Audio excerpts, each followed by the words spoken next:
George. Would you be happy if that happens, Mikel, or not? About bringing no players in? I would not be unhappy with anybody in because we couldn't. It's because the players that we want to bring in have to be really players that are going to help us and make a difference in the squad, not by the sake of just bringing players. Josh.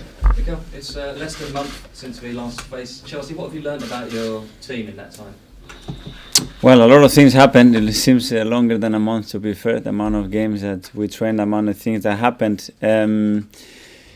Yes, a lot of things changed. A lot of positives that I'm finding in terms of reactions and the things that I've taken them on board. The way we have managed to change a little bit the energy, the atmosphere, and the relationship and the chemistry with our fans, which was massively important for us. So, yes, in terms of results, it could have been a little bit different. I think we've been very unlucky and other aspects as well that have influenced that. But in general, yeah. Arsenal scored first in each of the last 5 games, but only won 2 of those. How concerning is that the leads are slipping? Yeah, and the way we conceded, I think the last 2 goals as well was a little bit hurting. We have to try to make a difference when we are first in the scoreline. We need to have the ambition still to score the second and the third goal, where we had the opportunities to do so. And yeah, in the final moments in the Premier League, the game is close. Eddie Nketiah played the last 15 minutes against Sheffield United. You've said that you want him to stay at the club rather than go out on loan somewhere else. How big a role do you see him having between now and the end of the season? Well, it would depend on the circumstances and the players we have available, his performance, the way he trains, the impact that he makes every time he plays. He's a young player, but I have to treat him exactly the same as the other ones. And the other day I put him in the pitch because I think he deserves it, the way he trained, the way he's showing every day how much he wants it. And it will depend on him. You talk about needing to get the second and the third goals.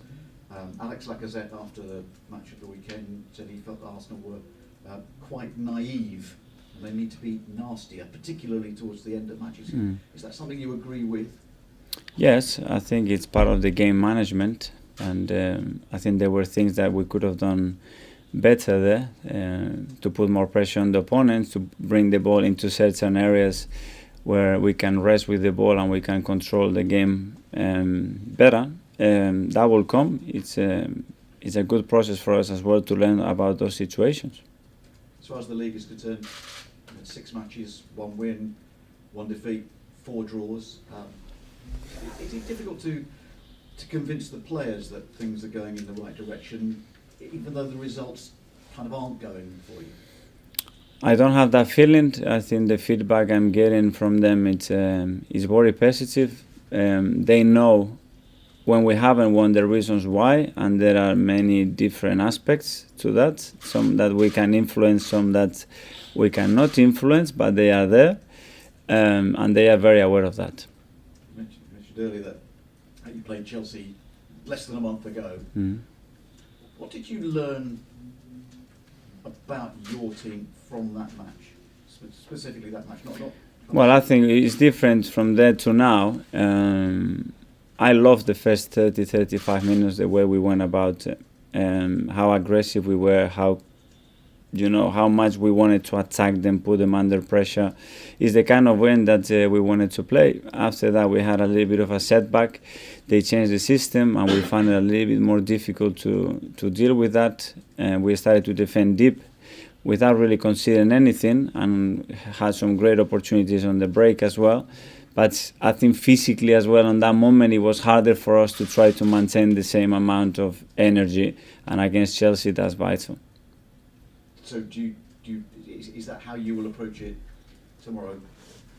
With that high level of energy, but for longer than 30 minutes? It doesn't matter where we go. My ambition always going to go anywhere and win, play our way, and go with the same direction all the time and with the same intention. 10th in the table at the moment. You're 10 points behind Chelsea, 10 points off the top 4 place. Is this a match you must win, really, if you are going to finish in the top four.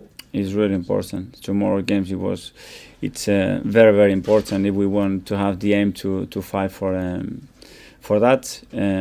It was as well the game that we play at home. It could have made a big difference, and we were very close to it. So yeah, tomorrow we need a win. We are, what, 2/3 of the way through January? We are 2/3 of the way through the transfer window. Are things any closer in terms of arrival? Things haven't moved at all since the weekend. The club is continuing to be linked with Levin Kurzawa at PSG. Their sporting director Leonardo has said that there hasn't been any phone call from Arsenal. Is that your understanding as well? There is nothing new to say on any individual players, and when we have more info, we'll let you know. Do you think you might go through the month without getting anyone in? It's a possibility, yes. George? Would you be happy if that happens, Mikel, or not? About bringing no players in? I would not be unhappy with anybody in because we couldn't. It's because the players that we want to bring in have to be really players that are going to help us and make a difference in the squad, not by the sake of just bringing players. You mentioned you're 10 points behind Chelsea. Are you surprised that the race to the top four, you can still finish in the top four? Are you surprised that the other teams aren't well ahead now? Everybody is having a lot of problems to put back-to-back wins. You know, it's the league has been very, very competitive this season, and that's why the gaps are not that big. You know, there's still another 4 months to play. A lot of things happen, a lot of games between the top teams as well. So I think that will change. I mean, it's a lot of points to make up. Do you think the league's the best way back for Champions League football, or winning the Europa League at the moment? What would you say would be the easiest for Arsenal to achieve? We don't know at the moment. For me, the only way to do it is work every single day, trying to improve those players, trying to make them feel comfortable on the pitch and with the ideas that we are putting together, and get every performance as good as we can, and that will take us closer to every game. To look further than that now, I think it's difficult and unrealistic. Is Martinelli going to start tomorrow? I don't know. Because there was a story about him possibly going to Brazil. I don't know if you've answered that before, but is he staying with the squad for the next couple of weeks? Or? It's something that we're discussing with the club at the moment, and with Gabi as well, and when we know something, we'll let you know. And in terms of Chelsea, are you going to watch that match back with the players and point out possibly where they went wrong? Because like you say, you played really We always review our matches afterwards, and obviously when you play in short time, you have to see the things that happen and the reason why, things that we can improve, things that we did well. So, of course, we review it. Thank you. Thanks, guys.